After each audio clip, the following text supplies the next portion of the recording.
young people are dying. They're overdosing on heroin and fentanyl.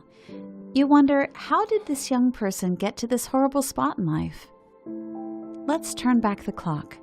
Go back in time, to younger days, to understand how addiction starts, to understand how to prevent it from happening. While each addiction situation is different, there are generally 3 ingredients. First, teens have a lot to cope with. Many teenagers are trying to figure out, who am I? What is my identity? And there is stress.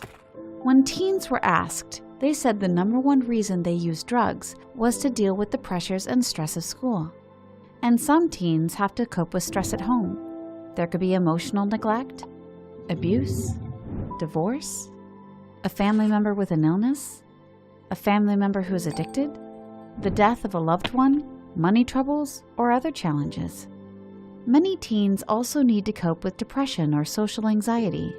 In addition to a lot to cope with, some teenagers, through no fault of their own, have poor coping skills. Maybe their parent or parents have been caught up in their work or other family crises and do not even realize that their teenage child needs help. Maybe their parent or parents are struggling themselves and are simply not able to teach their kids how to constructively cope with life. And teens who experience day-to-day depression or social anxiety may develop an unwarranted negative self-image. This can make it tougher to cope. The third ingredient to addiction that may be present is certain brain chemistry. Some people, by virtue of how their brain processes chemicals, get hooked easier. You can attribute this to your family tree, otherwise known as genetics. Genetic susceptibility doesn't have to be present for a teen to develop addiction, but it can increase their chances. All 3 of these pieces do not have to be present for addiction to happen. Any one piece, if strong enough, can lead a teen down the addiction path. So how does addiction start? Here's what happens. A teen has a lot to cope with and poor coping skills. They try alcohol and drugs. Maybe their brain chemistry causes them to be more susceptible. The teen's brain learns that, at least in the short term, the alcohol or drugs gives them a way to temporarily neglect or forget the stresses in their life, which is a flawed way of coping. That can become their identity.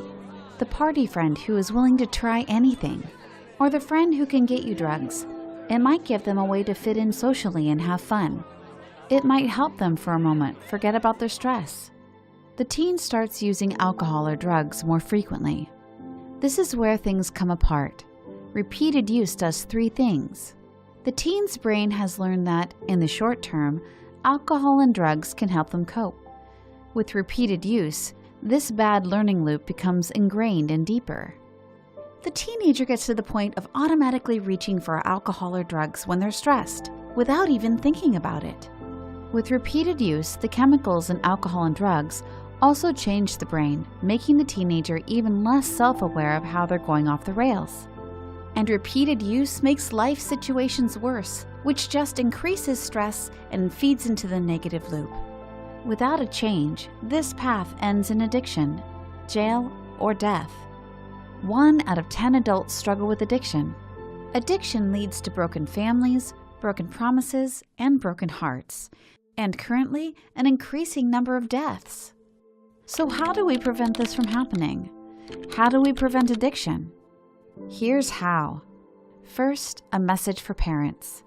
Spend concentrated one-on-one time with your kids, particularly when they get into middle school and all through high school and college. Truly listen to them with love and without judgment. Understand what they are coping with. Help them get through. If you need help, talk to an experienced professional. Do not wait. Act now. And remember, your child could simply be experimenting and have a brain more susceptible to alcohol and drugs. It could be that simple and scary. Or your child could be going through something that you're not fully aware of. There is inevitably a lot going through their head. When you get in a car accident in the wintertime, the accident doesn't happen when you hit the telephone pole. It happens 200 feet before that when you start skidding on the ice. Your child may be skidding right now, and neither they nor you even recognize it. Act now. Do not assume they can self-correct. They need an established support system. Listen to them and help them immediately. Now, a message for teenagers. You are not alone. It may feel that way. Who else could be going through this or having these thoughts? But whatever you're experiencing, many others have experienced this too, and they've come out happy on the other end.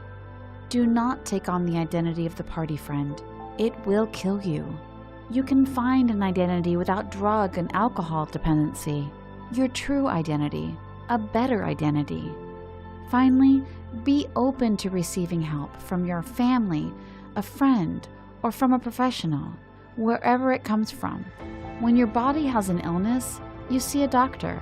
When your body has an injury, you see a physical therapist. But what about your brain? When you're on a bad path, a therapist can help you get on a positive one. The therapist can help you step back, gain perspective, and develop strong coping skills, no matter what life throws your way, like a personal trainer for the brain. Getting help is a strength, not a weakness. You deserve to be truly happy. You deserve to be comfortable with your own thoughts. You can be. Peace and love in memory of our oldest son, Alex.